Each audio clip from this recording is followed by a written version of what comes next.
to the Private Label Newsroom with your hosts, Karen and Neil Gwartzman of the Private Label University and Suzi Hixon of the Private Label Law Boutique. The only show that dares to unlock the secrets inside the latest news scoops about private label products and brands. With a combined 75 years experience in sourcing, importing, private labeling, retail, and law, the truth is about to be heard. Let's welcome your hosts, the fabulous, lovable powerhouse, Karen, Neil, and Suzi.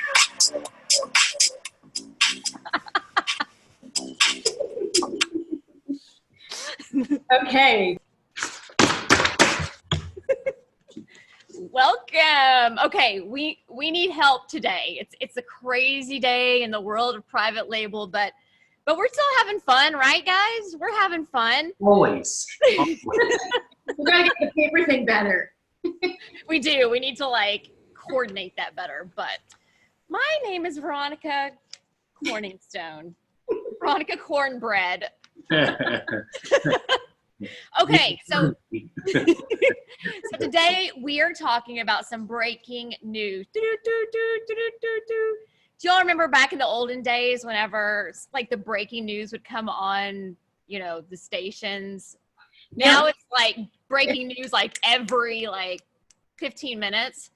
But we have some very important Amazon breaking news. Amazon has announced their IP Accelerator program. So allegedly, this program that Amazon has just rolled out is supposed to help brands accelerate obtaining intellectual property rights and protecting brands in Amazon stores. Now, I'm a little concerned about this. There are some pros, don't get me wrong, there are some pros here, but as a trademark attorney, I have some concerns because some of the language in their rollout is a little bit deceptive, in my opinion, because it makes it sound like they're actually accelerating your trademark through the application process, which nothing can be further than the truth. Until Amazon is involved in our federal government, which I don't think that's going to happen anytime soon. Amazon can't, they're involved in everything else, right? Amazon can't push your trademark application through the USPTO any faster than you doing it on your own or having any type of law firm to do it. So I don't hear it.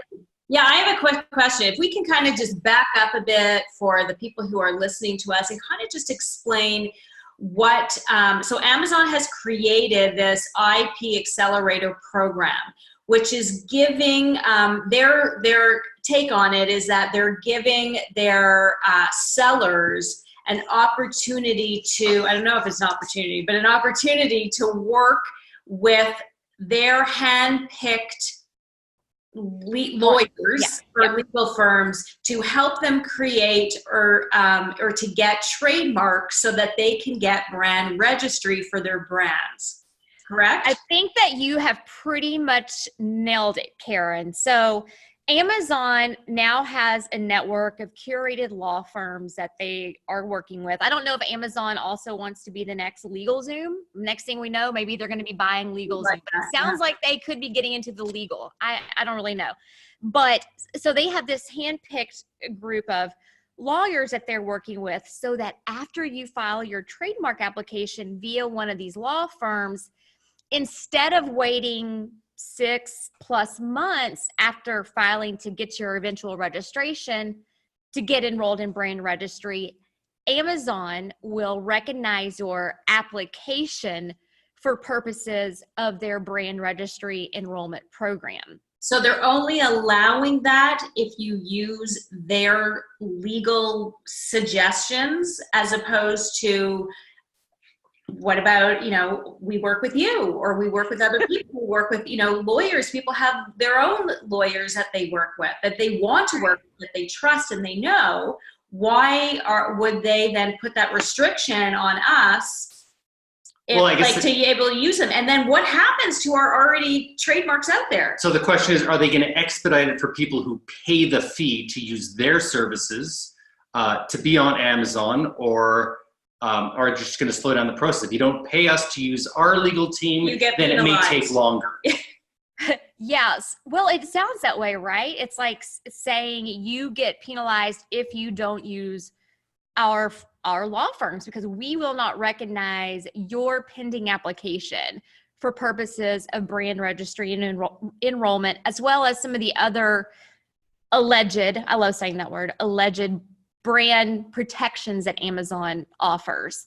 Now, whether or not those alleged brand protections are really substantial, I don't really know. I get mixed reactions from clients, because I always ask clients about it. Well, how is this, how is Amazon with respect to Project Zero, for example, or transparency? And some clients have great experience with it, and some clients are like, this was pointless. Like, I don't even know why I'm dealing with this.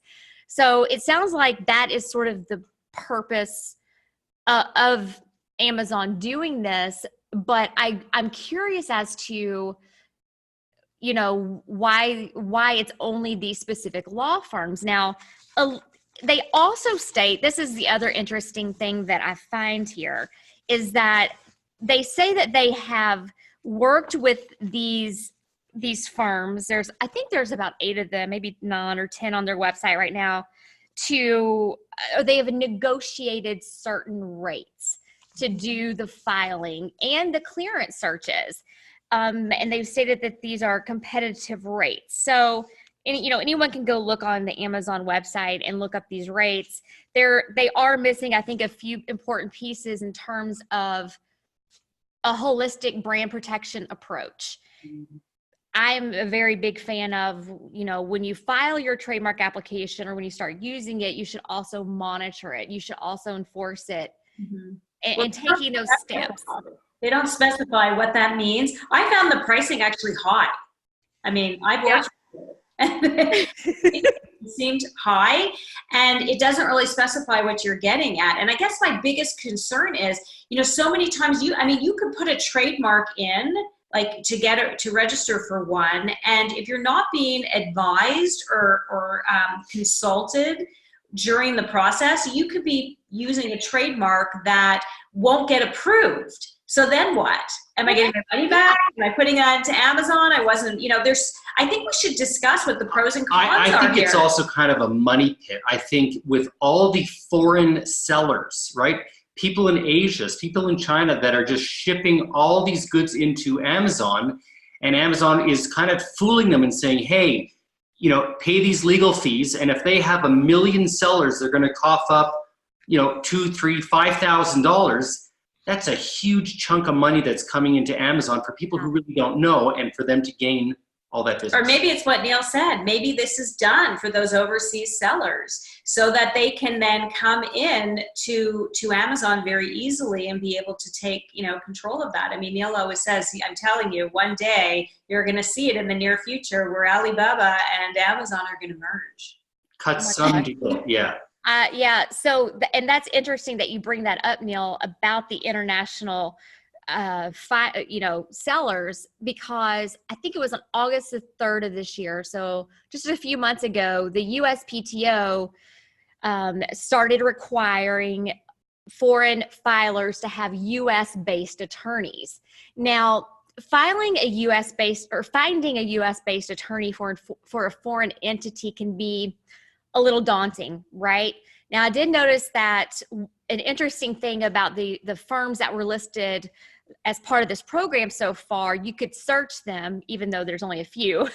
You could search the ones that were English speaking or had Chinese speakers. So I think that's exactly what they're going for, is to really help those foreign-based sellers also move on to the Amazon platform that much easier. But what was the fee? Is it a standard fee, or is it like to join up with Amazon? We're gonna map on our computer, on our phone here. So it's a little, law firms have to be very careful when they go through this. They cannot fee share with non-lawyers. So technically, unless Amazon has like a law firm, like becomes a LegalZoom, which I could see them buying LegalZoom, right? legal, what would it call, Amazon Zoom, I don't know, but I could see them doing that. But And they can get their lawyers to trademark it. well, but what's interesting though is Amazon can't necessarily take fees from these law firms, Right. but what they're I'm sure there are some quid pro quo going on in the background. We're hearing a lot about quid pro quos these days, right? So, and it's, lots of people are doing it. So there's something going on with Amazon and these law firms. But yeah, their rates, like for example, currently it says that their comprehensive trademark search is $1,800. That's a little more, right? Like that's a little more than what mine is. So I think that they're saying that these are comprehensive or, fees, but at the same time, they're not really that much cheaper. And at the end of the day, there's a lot of questions that aren't being answered. And I think that one of them is, well, what do these firms charge? Is that what they're going to charge for the entire prosecution of the application? What happens if it gets rejected? What happens if you get a final refusal and your trademark application ultimately goes abandoned? Does that mean that you are then kicked out of the Amazon brand registry program? So there's a lot more questions than there are answers, but hopefully, I'm sure we'll be revisiting this over the next, few months. And I think also for people who already have trademarks or don't want to use that program, why, and maybe they're still great sellers, still on, why do we have to make those choices, right? Why are we going to be penalized or not doing what we knew from the beginning, what we were supposed to be doing? That is the thing that I think is really scary about it, because it almost does seem like Amazon is penalizing sellers who don't use these law firms, right? Like what if Karen and Nell want to continue using me? Hopefully you do, but are you going to be penalized, right? Like what if you're like, well, I want to get this enrolled in brand registry. And I'm like, Karen and Nell, I'm not one of these law firms that's on the website. So, I mean, yeah, it can hurt law firms that are not involved in it. So I think that this is just another example. We've talked about this, Karen, Amazon buying Whole Foods, Amazon buying Washington Post, Amazon's questionable integration with the legal aspect here. At what point do we kind of morally and ethically take a step back and say, we're not okay with this anymore? And I think that is probably for another episode that we should talk about, because I do think that FTC is starting to look into some of this. And Neil, you mentioned about the rail system, probably for another show. Episode too. Yeah, exactly. Yeah. So, yeah, I definitely. Just when you mentioned that $1,800 for that basic fee, if that's multiplied by I know there's over 300,000 foreign sellers. You're talking over $600 million a year just on that one service. Yeah. So all the other services, they'll be taking over $1 billion a year just on their legal fees. Yeah, so I think that the really big take home here is for online sellers, even people who aren't necessarily just on Amazon, before you go down that road of Amazon, really think about what you're getting yourself into. I don't personally want to be beholden to Amazon in any way. And so I don't foresee me being associated with this program. I reserve the right to change my mind. I always do. It's not flip-flopping. Sometimes people call it flip-flopping. I call it changing my mind and learning new information. But based on what I know right now, sellers really need to make sure that they understand fully what they're getting into if they decide to utilize one of these law firms, and make sure they fully understand what is included and what's not included. Because sometimes what's not included is what is going to really hit you in the pocketbook. And, many times people don't really fully understand that. So and where it goes after, what happens after, right? After filing. And what if you leave Amazon? And what happens if you leave Amazon? I mean, I presume the firms will take care of you post Amazon and we'll help you whether or not you're on Amazon. Or something. Or it could be some, the fine print that people never read where it says, well, you're bound to Amazon, you're bound to using our attorneys, you're bound to this, your products are owned by us. I think we just don't have enough information.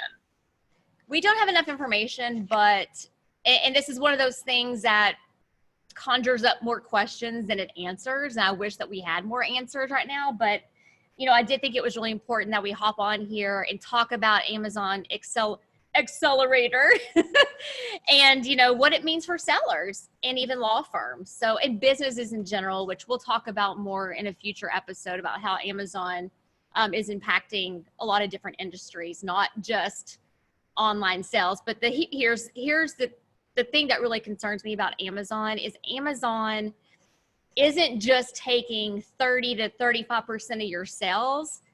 They're a competitor, and they're becoming more of a competitor to private labels or to online sellers every single day. They're pulling your information. People are surprised by this. I'm surprised that people are surprised. Mm-hmm. Oh, me too. And I think also it's affecting our economy here in the US because I would say more, I don't have the statistics. It'd be interesting to pull that to see how many really foreign companies, even though, yes, they may have their business license or, their business here in the US, but no one lives here. No one is residing here. No one's spending their money here. Yeah, or spend their money here or paying taxes here. Are really legitimate, or not legitimate, but really doing, how many of them are really the ones on Amazon. And that really affects the economy and the competition and what's going on here in the US. And I don't think this is really going to help matters. I think it's going to make it so much more easier for international companies to really affect the economy here in the US. Mm-hmm. Yeah, and I think Neil made a really good point. I think that part of this could be helping the international sellers, like you're all talking about, and helping them get those attorneys. Like I said, ever since August the 3rd, 2019, those foreign-based entities have to have U.S. counsel, U.S. Attorneys licensed to practice law in this country to file.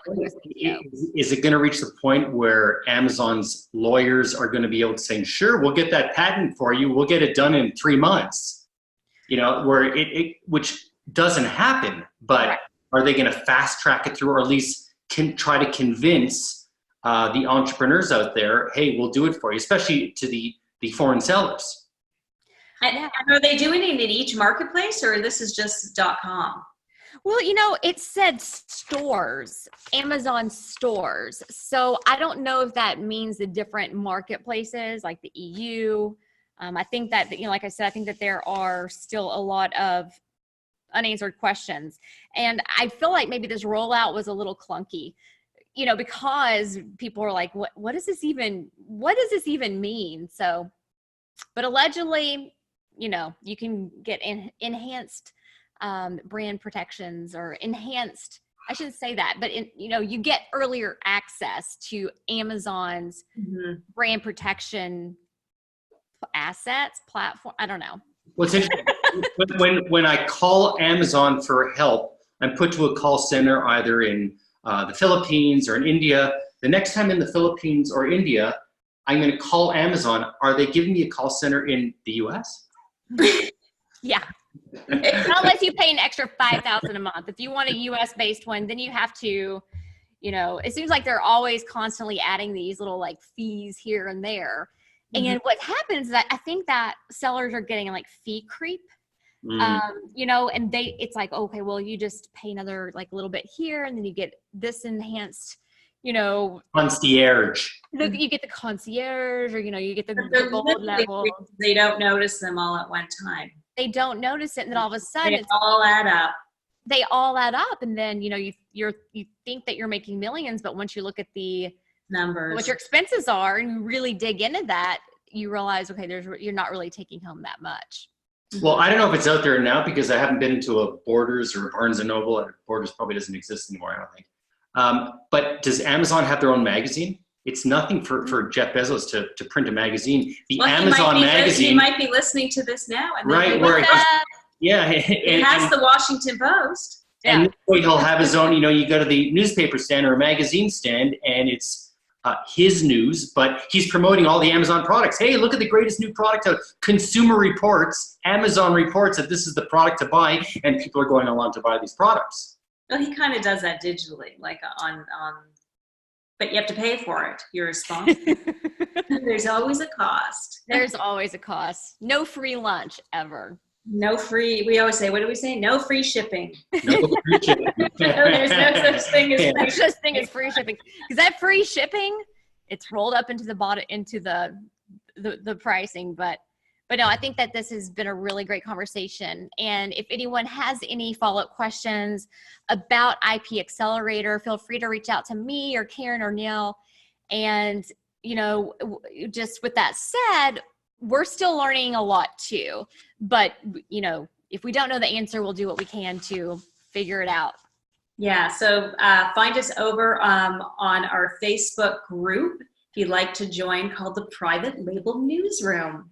And we will have this posted as well, and some of our other live broadcasts. So we will see you there. We are signing off. Let's dance. Thank you for joining the Private Label Newsroom with Karen and Neil Gwartzman of the Private Label University and Suzi Hixon of the Private Label Law Boutique, the only podcast that gives you up-to-date private label news that will help you grow your private label business. Visit us over on Facebook, leave us a message, and we'll answer your question on the show. Thanks for joining us. We're now signing off.